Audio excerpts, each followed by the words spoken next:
E che vi devo dire, è semplicemente la maglia di Halloween che oggi sto facendo il video verticale che però ho dovuto aspettare perché con la musica di sottofondo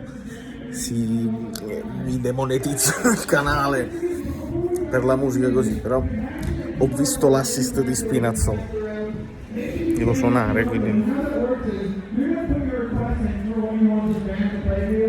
siamo nel dietro le quinte, giusto per salutare, perché è quasi mezzanotte ma riesco a fare il video prima di mezzanotte e ve lo porto lo stesso. Ci sarà un po' di gente, vabbè, non ha importanza, però l'importanza è che non ci sono fatti male. Ritorniamo un attimo nella situazione, perché è la cosa più importante.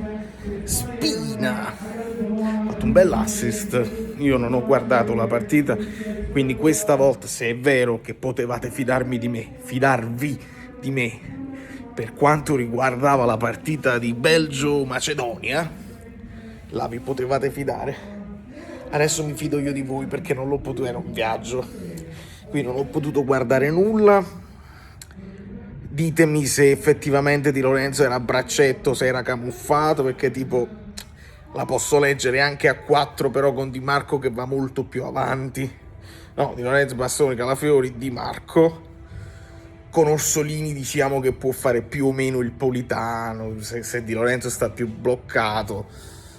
Si è fatto male Ken. Ho visto, cioè non l'ho vista, ho letto che è uscito subito dopo il gol, quindi grave per chi ha Ken al fantacalcio e per la Fiorentina, insomma. Vabbè, quello che penso sia carino, visto che io ero abituato a vedere Raspadori del Napoli, Raspadori non è più nostro, ma sono molto contento per Spinazzola. È bello il suo assist perché lui scambia col destro, lui la dà al centro, penso se fosse Barella, perché il gol l'ho visto, il gol di Pio, che aumenta il suo valore, è forte, cioè, poi possiamo scherzare, possiamo ridere, ma il ragazzo ce l'ha, Giuffrida ha visto lungo. Spina la dà al centro e riprende il passo 1-2, il più classico degli 1-2, però la dà al centro col destro e crossa col sinistro di prima, bello, preciso, forte, e non è male avere questa facilità di calcio, di scambio, senza essere solo mancino o solo destro.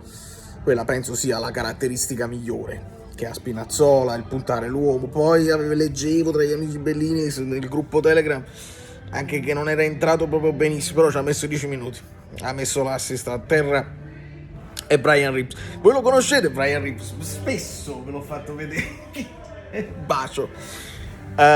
Di conseguenza se ne torna a casa più contento. Ogni volta che l'Italia fa tipo 2 gol, la Norvegia ne fa 6. Vedevo la differenza, cioè, la Norvegia ha fatto 29 gol. Ma come si può fare? Vabbè, non ha importanza. Secondi probabilmente arriveremo e speriamo bene, insomma ci sta un'altra pausa a novembre. È una cosa che non mi persuade, e volevo veramente ringraziarvi di cuore perché ho letto i vostri commenti, ho visto che avete visto il video di ieri in parecchi e non me l'aspettavo, quindi come risposta io vi faccio anche questo tardissimo, ma non potevo fare altrimenti. Non mi dilungo perché c'è poco di cui dilungarsi. Da Long Island, Valerio Fluido e tutto, vi abbraccio e vi bacio. Forza Napoli, sempre, perché Forza Napoli, scudetto. È bello che uno può indossare anche le maglie di più anni fa e sono valide anche adesso.